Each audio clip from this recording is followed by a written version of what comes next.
अस्सलाम वालेकुम and welcome back. सो कल हमने एक्सरसाइज 3.5 में क्वेश्चन नंबर 2 तक कवर किया था, ठीक है। सो हमने इंट्रो सेक्शन किया था, ठीक है। एक्सरसाइज 3.5 के लिए जो इंट्रोडक्शन है वो किया था, मतलब जो थ्योरी है, और फिर क्वेश्चन नंबर 1 और क्वेश्चन नंबर 2 भी हमने सॉल्व किया था।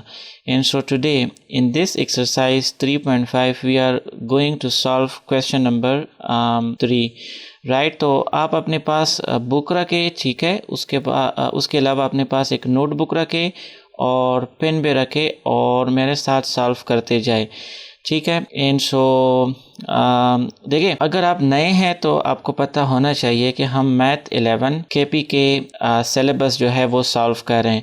And so far we have reached to the exercise 3.5 तक हम आ चुके हैं और इसमें हम अब क्वेश्चन नंबर 3 कवर करने वाले हैं।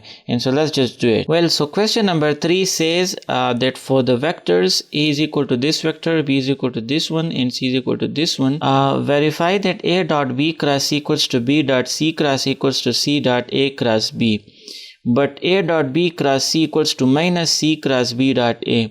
देखिए, मैंने आपको स्केलर ट्रिपल प्रोडक्ट समझाया था 3.5 एक्सरसाइज, इससे मतलब पहले वाले लेक्चर में उसकी जो थियरी सेक्शन हम कर रहे थे, तो वहाँ पर आपको मैंने एक चीज़ बताई थी कि a dot b cross c equals to b dot c cross a equals to c dot a cross b। ये सारे जो है एक जैसे आपके पास होंगे स्केलर ट्रिपल प्रोडक्ट में। लेकिन अगर आप ये ऑर्डर रिवर्स करते हो ना, तो फिर a dot b cross c cross b dot a के फिर माइनस के बराबर होगा, ठीक है। तो ये हमने प्रूफ करना है, ठीक है, बहुत आसान है। Let's just do it. यहाँ पर आपके पास है a dot b cross c. जो सबसे पहले हम जो हमारे पास वेक्टर्स है ना a b c, तो उसको चलो रिपीट कर देते हैं। नाउ अब हमने क्या प्रूफ करना है कि a dot b cross c जो है वो b dot c cross a के बराबर है। So let's just find a dot b cross c. इससे पहले वाले लेक्चर में हमने क्रॉस स्केलर ट्रिपल प्रोडक्ट आपको समझाया था कि आप डिटर्मिनेंट के फॉर्म में यूँ इसको लिखते हो, डिटर्मिनेंटल फॉर्म में, और फिर a वेक्टर्स के जितने कोएफिशिएंट्स है वो यहाँ पर, b वेक्टर के यहाँ पर, और c वेक्टर के सारे कोएफिशिएंट्स यहाँ पर आप लिखते हो। एंड सो यहाँ पर भी हम वही तरीका अप्लाई करेंगे। i का जो कोएफिशिएंट है ना यहाँ पर वो 3 है, सो हम लिखेंगे 3। j का कोएफिशिएंट यहाँ पर 0 है, नहीं है तो मतलब 0 है, ठीक है, तो यहाँ पर हम लिखेंगे 0। और k का जो कोएफिशिएंट है तो वो 2 है, ठीक है। अब b वेक्टर के लिए हम सेकंड रो में, i का कोएफिशिएंट यहाँ पर 1 है, j के लिए कोएफिशिएंट 2 है और k के लिए कोएफिशिएंट यहाँ पर 1 है।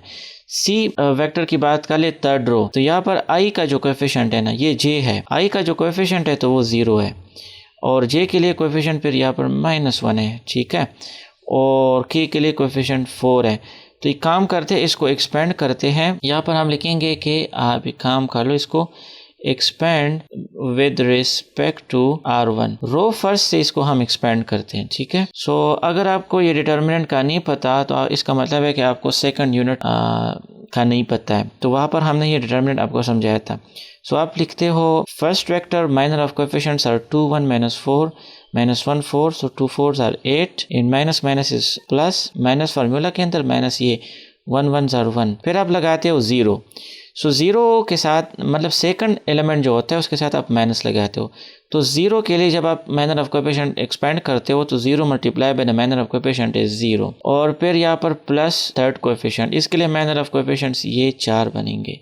सो 1 1s are -1, ठीक है, और -2 zeros are 0। सो नाउ यहाँ पर आपका आएगा 8 + 1 is 9, सो 3 9s are 27, ठीक है, और यहाँ पर आपका है 0, सो -0, और फिर यहाँ पर -1 है ना, 0 का तो कोई मतलब नहीं, सो -1 × 2 is -2 इक्वल्स टू 27 - 2 is 25। इसको हम इक्वेशन नंबर 1 कह देते हैं, ठीक है। अब हम एक काम करते हैं कि सिमिलरली एक जो आपका b dot c cross a है ना उसको भी इसी तरह फाइंड कर लेते हैं। एंड सो यहाँ पर, ठीक है, b dot c cross a, and let me tell you, ये जो b dot c cross a है ना ये भी 25 का आना ज़रूरी है, फिर आपके पास ये दोनों एक जैसे होंगे। सो चलो अब हम लिखते हैं यहाँ पर सब पहले b है ना, तो सबसे पहले b का जो कोएफिशिएंट है वो हम लिखेंगे। तो b का कोएफिशिएंट यहाँ पर 1 2 1 है, यहाँ पर भी आप देख सकते हो 1 2 1। सो इस दफ़ा हम रो फर्स्ट में लिखेंगे 1 2 1, फिर C कोएफिशिएंट है, तो C के लिए जो आपके पास कोएफिशिएंट्स है ना, तो वो ये है 0 - 1 4, यहाँ से भी आप लिख सकते हो 0 - 1 4, 0 - 1 4, और फिर आपका आखिर में A है, तो A के लिए ये कोएफिशिएंट्स है, ठीक है, 3 0 और 2। तो यहाँ पर जो ऑर्डर होता है ना A, तो A के कोएफिशिएंट्स पहले, फिर B, तो B के कोएफिशिएंट्स, और फिर C के लिए सारे कोएफिशिएंट्स। इसी तरह यहाँ पर B है, तो पहले B के कोएफिशिएंट्स, फिर C, और फिर आपका A है। सो इसको भी हम एक काम करते हैं, एक्सपेंड बाय R1 करते हैं, ठीक है। सो expand bye R1, row first से हम इसको एक्सपेंड करते हैं। एंड सो नाउ 1 और 2 1s are 2, और फिर -0, राइट। यहाँ पर -2 है, सो -2 के लिए coefficients 2 0s are 0, 3 4s are 12 minus के साथ, एंड देन -1 और 0 0s are 0, minus is plus, 3 1s are 3, ठीक है। And so now this is equals to, यहाँ पर -2 आएगा ना, सो -2 मल्टीप्लाई बाय 1 इज -2, यहाँ पर -12 है, -12 multiply by -2 is +24, and then यहाँ पर 3 है, 3 multiply by -1 is -3, and this is equals to 24। कुछ तो हमारा गलत हुआ है, यहाँ पर आपका है 24 और -2, this should not be -2। Let me just check के कहाँ पर हमने गलती की है। अच्छा, सो हमने यहाँ पर गलती की है, अगर आपको मैं दिखा दूं, यहाँ पर ये जो 1 है ना, इसका जो यहाँ पर साइन बनता है, ठीक है, तो वो प्लस होता है ना, यहाँ पर प्लस होता है, यहाँ पर माइनस, यहाँ पर प्लस होता है जब आप डिटर्मिनेंट एक्सपेंड करते हो। तो मैंने गलती से यहाँ पर माइनस लगा दिया है, ये असल में प्लस है। So plus 3 1s are 3 is +3, so 24 + 3 is 27, 27 - 2 is 25, ठीक है। इसको हम इक्वेशन नंबर 2 कह देते हैं। अच्छा, बाहर अजान हो रही है, तो मैं आपको अभी इसको पास करता हूँ। अच्छा, अब सिमिलरली ये जो आपका C.A क्रॉस B है ना, इसको भी कर देते हैं। तो यहाँ पर हम लिखेंगे C.A क्रॉस B, ठीक है, ये वाला यहाँ पर मैं आपको दिखा दूँ। सो नाउ सबसे पहले C के जो कोएफिशिएंट्स है ना, वो हम लिखेंगे यहाँ पर 0 -1 और 4, ठीक है, यहाँ पर 0 -1 और 4, और फिर आपका A के कोएफिशिएंट्स तो 3 0 2, ठीक है। मैं यहाँ से आसानी से ले रहा हूँ, वरना तो सही तरीका तो ये है कि आप यहाँ से ले, ठीक है, तो यहाँ से हम ले सकते हैं। एंड वेल B के लिए जो आपके कोएफिशिएंट्स है, तो वो 1 2 1 है, 1 2 1। इसको भी हम एक्सपेंड करते हैं, एक्सपेंड बाय R1, ठीक है, R1 से इसको एक्सपेंड करते हैं। एंड सो 0 जब आ जाए तो बड़ा अच्छा होता है, यहाँ पर आप सीधा 0 लिख लेते हो। एक आपका माइनस है और एक ये माइनस है, तो ये आपका +1 हो जाता है। इसके लिए जो माइनर ऑफ कोएफिशिएंट्स है, सो 3 multiply by 1 is 3, -2 multiply by 1 is 2, और फिर आपका यहाँ पर 4 है, तो वो प्लस लगता है, सो +4।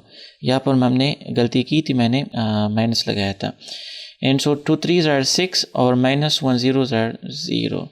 सो यहाँ पर आपका ये आ जाता है 1 1 1s are 1 और +6 यहाँ पर है, तो 6 4s are 24, तो 24 + 1 is 25। सो ये आपका इक्वेशन नंबर 3 बन जाता है। सो यहाँ पर आप देख सकते हो कि इक्वेशन नंबर 1 में भी आपका 25 है, इक्वेशन नंबर 2 में भी 25 है, और 3 में भी 25 है। तो हम यहाँ पर लिख सकते हैं कि from equation number 1 and 2 2 and 3, ठीक है, इक्वेशन 1 2 3 वी हैव, हमारे पास क्या आ गया कि ये जो A.B क्रॉस C है ना, ये आपका बराबर है into B.C cross A into C.A cross B। तो ये एक पार्ट तो आपका प्रूफ हो जाता है ना, यहाँ पर ये आपका प्रूफ हो गया, या वेरीफाई आप लिख लो, ठीक है, क्योंकि उन्होंने वेरीफाई का है यहाँ पर, तो हम भी यहाँ पर लिखेंगे वेरीफाइड, हेंस वेरीफाइड।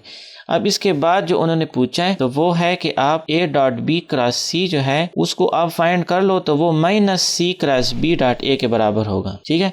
तो अब एक काम करते हैं कि इसको कर लेते हैं। सो यहाँ पर अगर मैं आपको दिखा दूं, तो A.B क्रॉस C तो हमने फाइंड किया है ना, वो आपका 25 के बराबर है, ठीक है।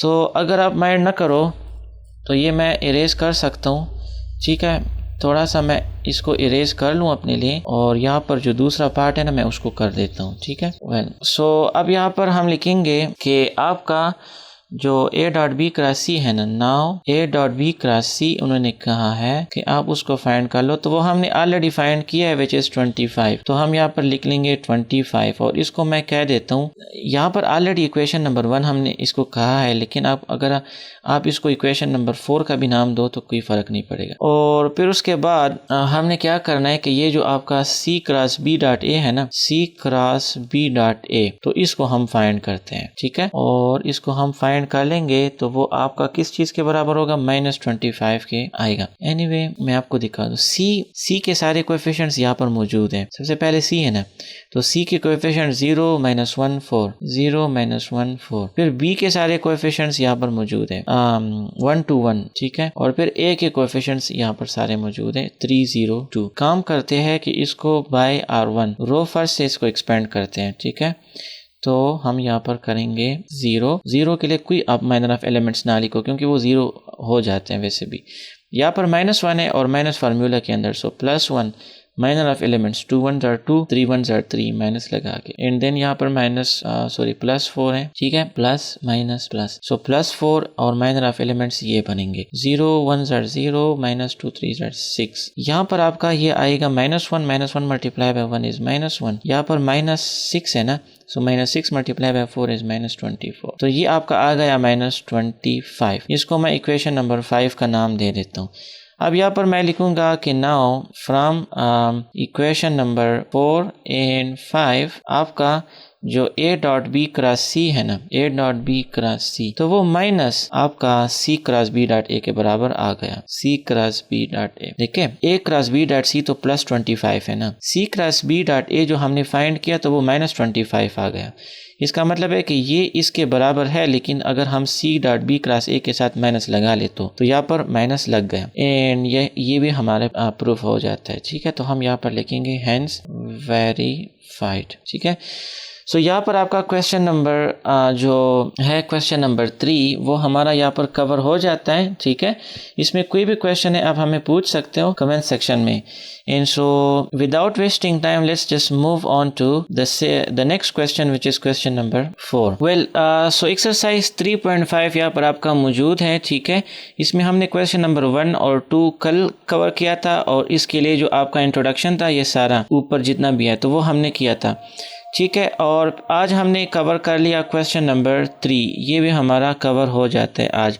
And so now let's just come to question number 4। It says verify that the triple product of i minus j minus k and k minus i is 0, कि इन तीनों का अगर हम स्केलर ट्रिपल प्रोडक्ट लें तो वो 0 के बराबर है। ये हमने क्या करना है, वेरीफाई करना है। Let me take you to the black board और वहाँ पर इसको हम करते हैं। Here you go. ये अब आपको विजिबल है, यहाँ पर क्वेश्चन भी मैंने अपने लिए लिख लिया है, ठीक है, यहाँ पर।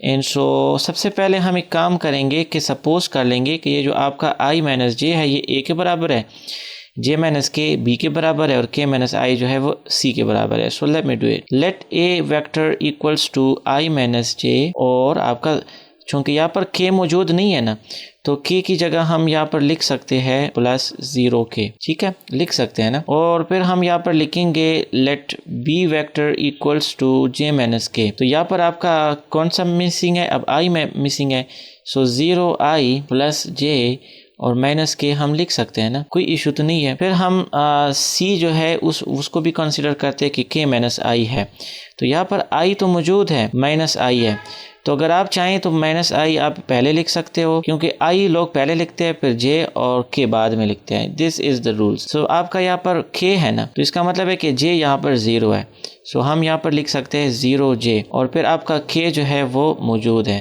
सो 1k मतलब k। सो नाउ ये आपका ए बी सी हो गया। अब हमने इसका ट्रिपल प्रोडक्ट फाइंड करना है, वो अगर 0 के बराबर है तो हम कहेंगे कि हेंस वेरीफाइड। नाउ आपका जो a dot b cross c है ना उसको कर लेते हैं, ठीक है, और वो 0 के बराबर होगा होपफुली। i का जो कोएफिशिएंट है 1, j यहाँ पर 1 है और k यहाँ पर 0 है, सो 1 -1 और 0। यहाँ पर i का कोएफिशिएंट 0 1 और -1, 0 1 -1, और जो c के लिए आपके कोएफिशिएंट्स है तो वो -1 0 और 1, -1 0 और 1, ठीक है, हम एक काम करते हैं कि इसको एक्सपेंड करते हैं, तो हम लिखेंगे expand with respect to R1 से इसको हम एक्सपेंड करते हैं। एंड सो यहाँ पर हम लिखेंगे 1 माइनर ऑफ कोएफिशिएंट्स ये बनेंगे। सो 1 1 ज़ार 1 माइनस 0 0 ज़ार 0 1 0 ज़ार 0। फिर यहाँ पर माइनस है ना, तो माइनस फार्मूला के अंदर भी है, सो +1 बनेगा। माइनस माइनस इज प्लस, सो ये आपके माइनर ऑफ एलिमेंट्स बनेंगे। 1 multiply bye 0 is 0 and -1 multiply by -1 is +1, लेकिन माइनस फार्मूला के अंदर भी है, so minus minus minus is minus. ठीक है, odd number of minus gives you minus. अच्छा, फिर आपका बनता है 0, तो 0 जब आ जाए ना तो उसको बस 0 ही लिख लो। वेल, यहाँ पर आपका है 1 और यहाँ पर 1 multiply by -1 is -1, so equals to 1 के साथ कैंसिल हो जाता है, 0 आ जाता है। एंड सो हम यहाँ पर हम लिख लेंगे बड़ा सा के हैंस वेरीफाइड। ठीक है, इन्होंने पूछा क्या था, इन्होंने हमसे पूछा है कि आप वेरीफाई कर लो कि आपका जो i माइनस जे है, j माइनस k है और k माइनस i है, तो ये आपका 0 है। तो हमने ये प्रूफ कर लिया ना, इसके जो ट्रिपल प्रोडक्ट है ना, तो वो 0 है, तो वो 0 आ गया। अच्छा, इसमें भी कोई क्वेश्चन है तो आप हमें बता सकते हैं। Let's move on to question number 5। Well, so this is your question number 5, right? It says that let a is equal to, ओहो, दिस वेक्टर, ये आपका एक जनरल वेक्टर होता है। जब जनरल वेक्टर्स आ जाएं तो वो बड़ा मुश्किल होता है, ये आपके वेरिएबल्स है सारे। So b equals to this vector and find a cross b। आप a क्रॉस b फाइंड कर लो एंड प्रूफ दैट जो आपका a क्रॉस b आ गया ना, तो वो ऑर्थोगोनल है to both a and b। Orthogonal means कि वो परपेंडिकुलर है। और यहाँ पर इन्होंने कहा कि आप डॉट प्रोडक्ट यूज़ कर लो। ये ऑर्थोगोनल वाला क्वेश्चन जो है ना, इसको हमने एक्सरसाइज 3.2 के अंदर डिटेल से किया है, क्योंकि 3.2 जो है वो डॉट प्रोडक्ट के ऊपर है, 3.3 जो है वो आपका 3.3 के अंदर, 3.4 जो है वो क्रॉस प्रोडक्ट के ऊपर है, और फिर 3.5 जो है इन दोनों का कम्बिनेशन है। तो हमने 3.3 के अंदर डॉट प्रोडक्ट किया है, वहाँ पर हमने ये भी प्रूफ किया था कि आप ऑर्थोगोनलिटी किस तरह वो करते हो, प्रूफ करते हो। तो जब आपके पास दो वेक्टर्स उनका जो डॉट प्रोडक्ट है अगर वो 0 के बराबर है, तो these two vectors are orthogonal. ठीक है, सो मैं आपको कंफ्यूज तो नहीं कर रहा हूँ ना, लेकिन सिर्फ इतना मैं बताना चाहता हूँ कि ये चीज़ें हमने उधर की है एक्सरसाइज 3.2 के अंदर, ऑर्थोगोनल वाली। Find a dot B whole square. अच्छा, और फिर a magnitude square b magnitude square, ये भी हमने फाइंड करना है। एंड देन फोर्थ नंबर जो पार्ट है, अच्छा ये फर्स्ट पार्ट हो गया। अच्छा, सेकंड यहाँ पर है, so a cross b whole square भी हमने फाइंड करना है, मतलब क्रॉस प्रोडक्ट और फिर उसका स्क्वायर, और फिर a cross b magnitude square, उसको हमने शो करना है कि वो a dot a b dot b minus a dot b whole square के बराबर है। ये क्वेश्चन ना बड़ा वो आप कह लो कि बस सिर्फ टाइम वेस्ट करने के लिए इन्होंने इस एक्सरसाइज में रखा है, क्योंकि इतनी डिटेल्स आपने पूछे हैं, तो फिर आप ये जनरल वेक्टर्स क्यों दे रहे हो? इन जनरल वेक्टर्स को जब आप एक्सपेंड करते हो तो ये इतने एक्सपेंड हो जाते हैं, फिर उसको आप जब स्क्वायर करते हो तो इतने एक्सपेंड हो जाते हैं, और फिर जब ये मैग्नीट्यूड और ये चीज़ आप अप्लाई करते हो तो फिर इतने एक्सपेंड हो जाते हैं। तो इतनी जगह, इतना टाइम किसके पास होता है? वैसे मैं आपको एक हिंट वो दे दूँ, सजेशन, कि जब इस टाइप के क्वेश्चंस आपको एग्ज़ाम में आए ना, तो उसको स्किप कर लो, उसको ना करो, या फिर आखिर में जब आपके पास टाइम हो तो फिर करो, क्योंकि ये इन क्वेश्चंस में जब आप दस जाते हो तो फिर आपका सारा टाइम ख़राब हो जाता है। तो जब आपको पेपर में बाकी क्वेश्चंस आते हो तो फिर पहले वो करो, जब ना आते हो तो फिर आखिर में इसके लिए टाइम वो निकालो, तो इसको करो, जितना कर सको तो फिर करो, बाकी आपका वो हो जाएगा। ठीक है, तो पहले इस क्वेश्चन को कभी भी ना किया करो पेपर में। मैं आपको सिर्फ एक काम करता हूँ, इस क्वेश्चन को मैं अगर करूँगा तो बहुत ज़्यादा टाइम लगेगा। मैं आपको सिर्फ इस क्वेश्चन के हवाले से हिंट्स देता हूँ। ये आपका है ए वेक्टर, ठीक है, और ये बी वेक्टर है। आपने सबसे पहले ए क्रॉस बी फाइंड करना है। तो जो आपका ए क्रॉस बी है ना, तो ए क्रॉस बी आपका कुछ इस फॉर्म में आप फाइंड कर लेते हो। ठीक है, यहाँ पर ए वेक्टर के सारे कोएफिशिएंट्स आप सेकंड रो में लिखते हो, A1, A2 और A3, और बी वेक्टर्स के सारे कोएफिशिएंट्स B1, B2 और B3, और यहाँ पर आप I, J, K करते हो। अगर आपको एक्सरसाइज 3.4 याद हो तो हमने क्रॉस प्रोडक्ट इसी तरह फाइंड किया था। आप इसको R1 से एक्सपेंड कर लो तो आपका कोई एक वेक्टर आ जाएगा A क्रॉस B। ठीक है, तो ए क्रॉस बी आप यहाँ से फाइंड कर लोगे। फिर उसके बाद जब आप ये ए क्रॉस बी मतलब जो आपने फाइंड कर लिया अभी, ठीक है, ये ए क्रॉस बी मतलब ये ए क्रॉस बी जो आपने फाइंड कर लिया ना, तो अब हमने ये प्रूफ करना है कि ये ए क्रॉस बी इस ए को ऑर्थोगोनल है कि नहीं है।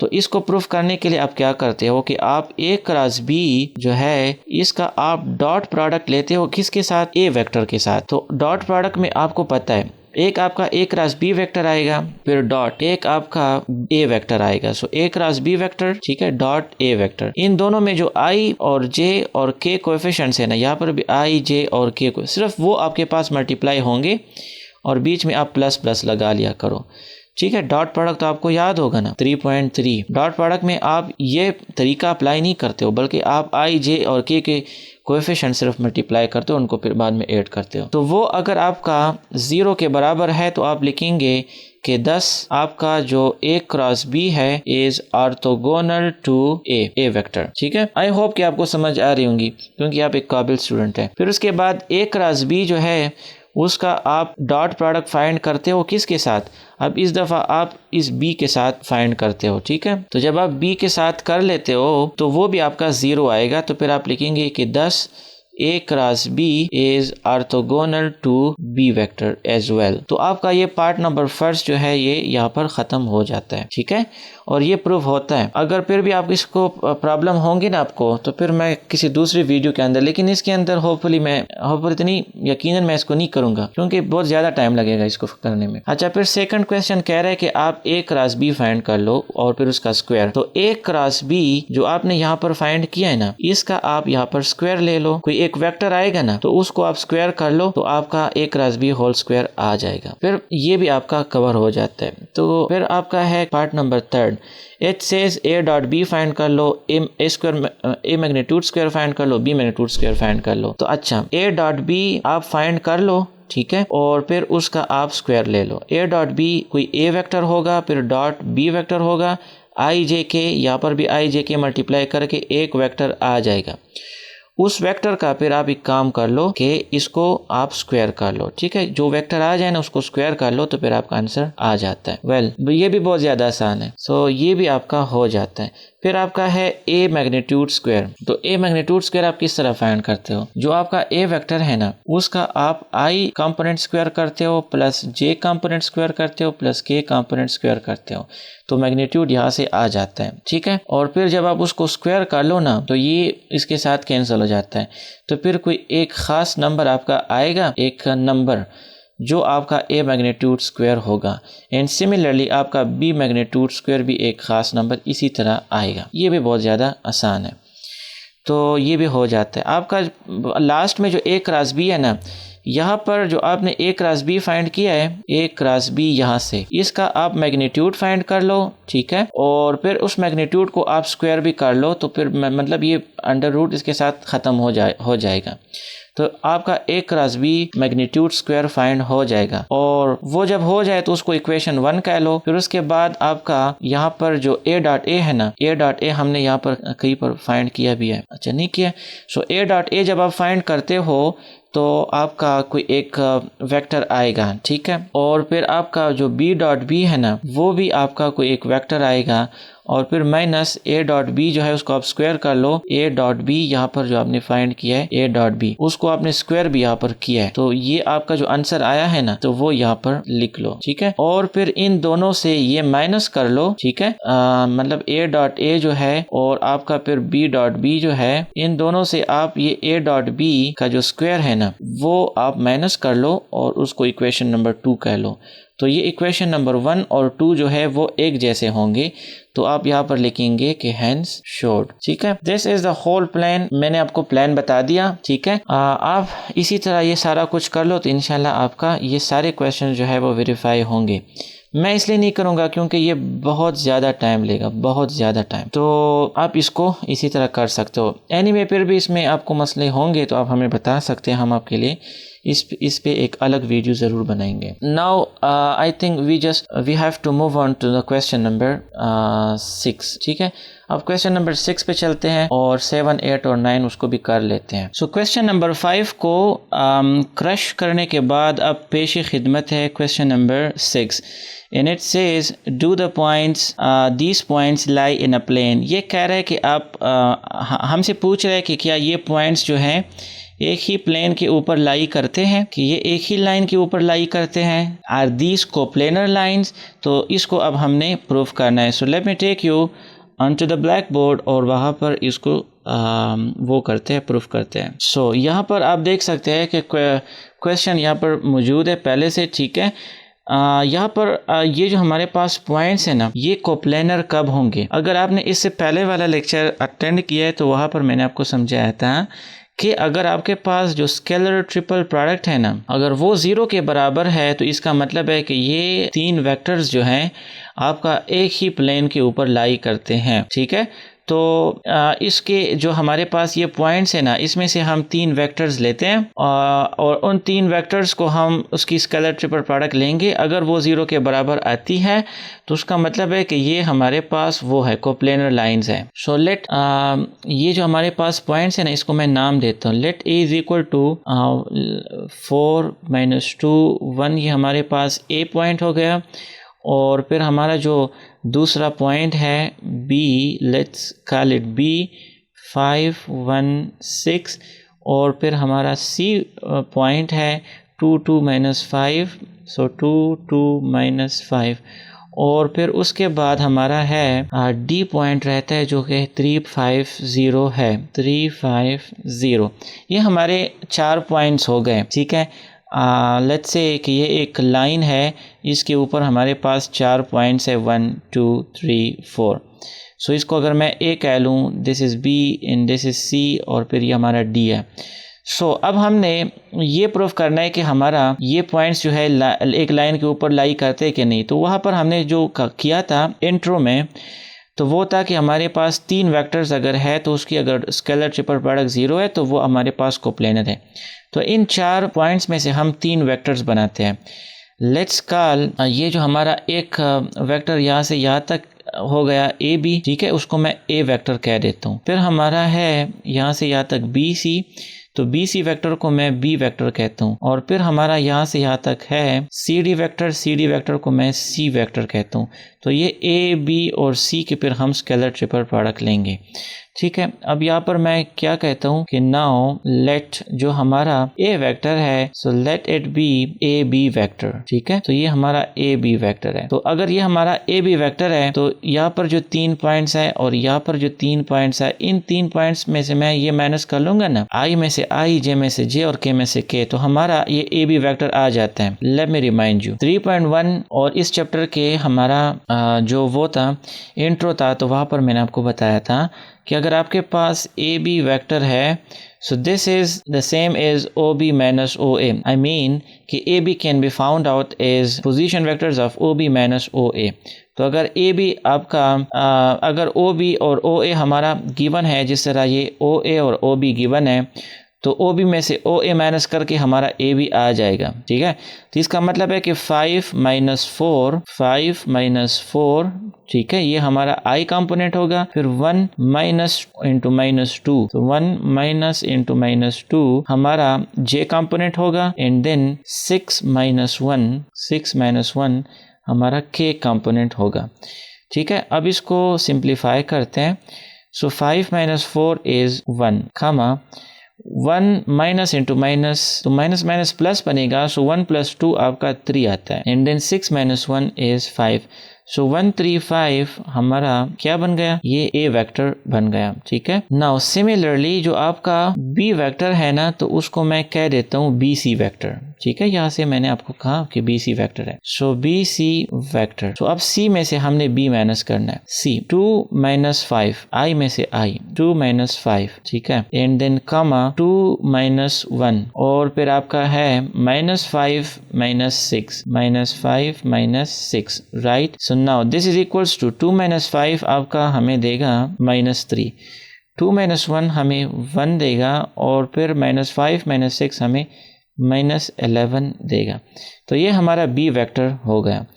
अब हम एक काम करते हैं कि सिमिलरली जो आपका सी वेक्टर है ना, यहाँ पर जो सी डी वेक्टर है, तो उसको भी हम फाइंड कर लेते हैं। एंड सो यहाँ पर सी डी वेक्टर 3 - 2, कमा 5 - 2, कमा 0 माइनस इंटू -5, ठीक है।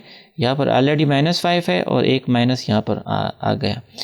So now this is equals to 3 minus 2 is 1, 5 minus 2 is 2, 0 minus minus plus बनता है, so plus 5. So 1 2 5. अच्छा 5 minus 2 हमारा 3 आएगा. You must be shouting on me. So 1 3 5. So ये हमारा C वेक्टर हो गया. ठीक है, यहाँ पर ये आपका A वेक्टर हो गया. This is B vector and this is C now.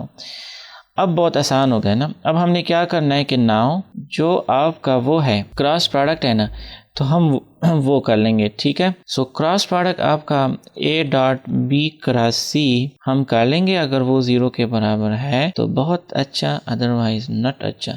So A vector के कंपोनेंट्स आपके पास ऑलरेडी मौजूद है 1 3 5. तो वो आप स्केलर ट्रिपल प्रोडक्ट में यूँ लिखते हो डिटर्मिनेंटल फॉर्म में. -3 1 -11 -3 1 -11 1 3 5 1 3 5. ठीक है, और फिर हमारा है यहाँ पर अगर मैं एक लकीर खींच लूँ तो बेहतर होगा. ठीक है, सो अब आगे बढ़ते हैं. दिस इज इक्वल्स टू, इसको एक्सपेंड करते हैं किस चीज़ पे, बाय R1. रो फर्स्ट से इसको एक्सपेंड करते हैं. सो 1 minor of elements 5 1s are 5 minus minus plus 33 11 3s are 33 -3 और आपका 3 5s are 15 और माइनस माइनस प्लस 11 और फिर आपका है प्लस 5. ठीक है, यहाँ तक मैं कर लूँगा. खैर 3 3s are 9, so -9 और -1 1s are 1 इक्वल्स टू आपका 33 प्लस 5 जो है वो 38 आता है. एंड देन यहाँ से -15 और 11 करके आपका -4 आता है. एंड सो माइनस और माइनस आपका प्लस 3 4s are 12 और फिर आपका यहाँ से -9 और -1 is -10. तो -10 मल्टीप्लाई बाय +5 is -50. अच्छा 38 प्लस 12 आपका क्या बनता है, 38 प्लस 12 is 50 और यहाँ पर ये -50 है. सो 50 और 50 कैंसिल हो जाते हैं और आपका 0 आ जाता है. इसका मतलब है कि आपका जो स्केलर ट्रिपल प्रोडक्ट है वो 0 है. So therefore the vectors A B C are coplanar and the points lie in a plane and the जो गिवन पॉइंट्स हैं in the given points lie in a plane. ये points आपका एक ही plane के ऊपर लाई करते हैं, जिस तरह मैंने आपको यहाँ पर ड्रा कर दिया, क्योंकि इसका स्केलर ट्रिपल प्रोडक्ट जो है वो 0 के बराबर है. सो आई होप इसकी आपको समझ आ गई होंगी. Now let me take you on to the next question. So I think यहाँ तक मेरे ख्याल में इतना काफ़ी था आज के लिए. हमने कवर किया क्वेश्चन नंबर 3 4 और क्वेश्चन नंबर 6 और 5 जो है वो मैंने आपको समझा दिया, तो वो आप अपने लिए कर लो, क्योंकि ये बहुत आसान है लेकिन लंबा ज़रूर है. सो इतना आज के लिए काफ़ी है, क्योंकि अगर मैं क्वेश्चन नंबर 7 भी करता हूँ तो फिर परसों जो है बहुत कम रह जाएगा और ठीक है, तो फिर वो अच्छा नहीं लगेगा. सो यहाँ तक मेरे ख्याल में आज का लेक्चर काफ़ी था और कल जो है बाकी ये क्वेश्चंस हम कल कवर कर लेंगे. सो इसमें आपका कोई भी क्वेश्चन हो या आप चाहते हो कि क्वेश्चन नंबर 5 भी ज़रूर हम सॉल्व कर लें, तो वो भी आप हमें बता दो तो हम आपके लिए कर लेंगे. सो अपना बहुत सा ख्याल रखिएगा, इस पर प्रैक्टिस कीजिएगा. मिलता हूँ आपसे अगली लेक्चर में. टिल देन, अल्लाह हाफिज़.